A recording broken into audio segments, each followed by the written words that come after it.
Episode 84। एक बार किसी ने कहा कि मैं सही होते हुए भी अपनी सही बात पूरे कॉन्फिडेंस से कह नहीं पाती और दूसरा सोचता है कि मैं गलत हूँ, इस वजह से मेरी बात प्रिवेल नहीं करती। यानी तुम्हें लगता है कि तुम ठीक होते हुए भी अपनी बात को ठीक से कह नहीं पाते हो और दूसरा तुम्हें गलत समझ लेता है। यानी तुम्हारी लड़ाई सही गलत की है और तुम सोचती ये हो कि क्योंकि मेरे अंदर कॉन्फिडेंस नहीं है इसलिए मैं अपनी सही बात भी किसी से मनवा नहीं सकती। देखो, तुम्हारा कॉन्फिडेंस चाहे अल्टीमेट हो जाए तो भी इस मामले में तुम्हारे किसी काम नहीं आ सकता। एक्चुअली जिन निकट संबंधों में तुम हार्मनी और कंफर्ट चाहते हो वहाँ पर कॉन्फिडेंस क्या करेगा।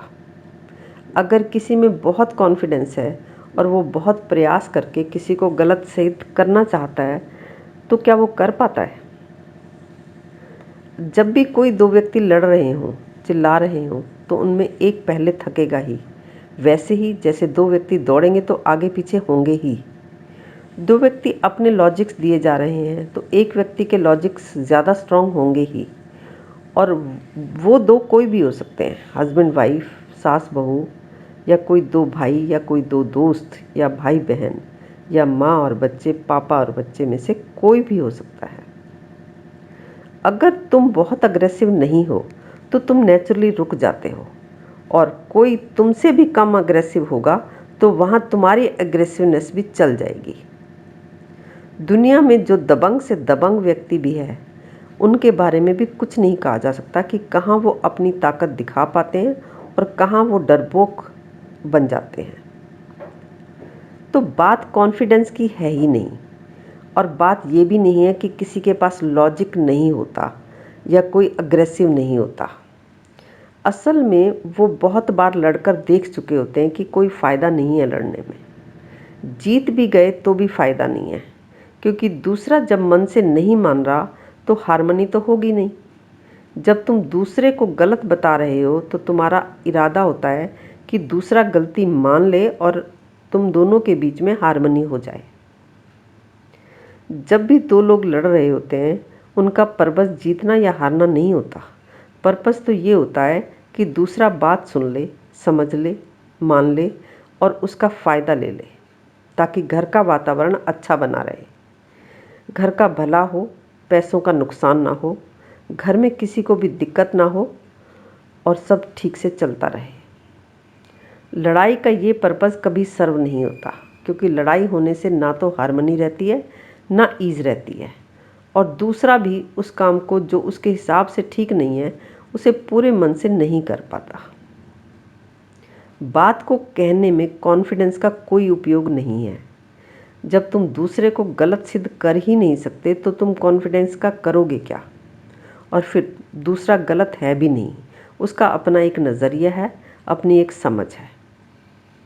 और अगर तुम्हारी बात दूसरे की समझ के हिसाब से नहीं है, यानी उसके अनुकूल नहीं है, तुम कैसे भी कहो अपनी बात, स्ट्रांगली कहो, अग्रेसिवली कहो, कॉन्फिडेंस से कहो, रोकर कहो, चिल्लाकर कहो, गुस्से से कहो, प्यार से कहो, दूसरा तो तुम्हें गलत देखेगा ही। भले ही तुम शब्दों में ना कहो, तुम्हारे हाव भाव, तुम्हारी बॉडी लैंग्वेज से सामने वाले को पता चल ही जाता है। तुम्हें अगर वो गलत दिखेगा तो तुम उसे जेस्चर से, डायरेक्टली, इनडायरेक्टली, पोलाइटली, धीरे से, प्यार से बताना ही चाहोगे कि वो गलत कर रहा है। तो एक कंसिस्टेंट डिसहार्मनी रहेगी ही।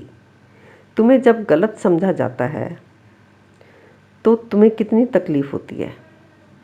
तो जब तुम दूसरे को गलत देखते हो तो उसे भी तकलीफ़ होती है। भले ही तुम लो कॉन्फिडेंस से कहो, लाइटली कहो, शब्दों से ना कहकर जेस्चर से कहो, कैसे भी कहो, देखा तो तुमने उसे गलत ही ना। इस तरह से दोनों ही तकलीफ़ पाते रहते हैं और ये डिसहार्मनी कंसिस्टेंट चलती रहती है। भले ही इस कंसिस्टेंट डिसहार्मनी के रहते रहते तुम कोई मूवी देख लेते हो, पार्टी कर लेते हो, कोई भी एंटरटेनमेंट कर लेते हो, वो सब भी चलता रहता है और डिसहार्मनी की तकलीफ़ भी चलती रहती है। और मौका मिलते ही बाहर आ जाती है और कभी भी कहीं भी तुम्हारी लड़ाई हो जाती है। फिर आगे पीछे की सारी घटनाएं याद आ जाती हैं। जहाँ जहाँ गलत समझा गया है या तुम्हें लगता है कि मेरे साथ गलत किया गया है, वो सारी की सारी बातें दोनों तरफ से बाहर आ जाती हैं कि तुमने मेरे साथ ये किया, तुमने मेरे साथ वो किया, क्योंकि वो बातें सरफेस पर ही खड़ी थी, मौका मिलते ही बाहर आ गई। व्यस्तता की वजह से दबी हुई होती हैं।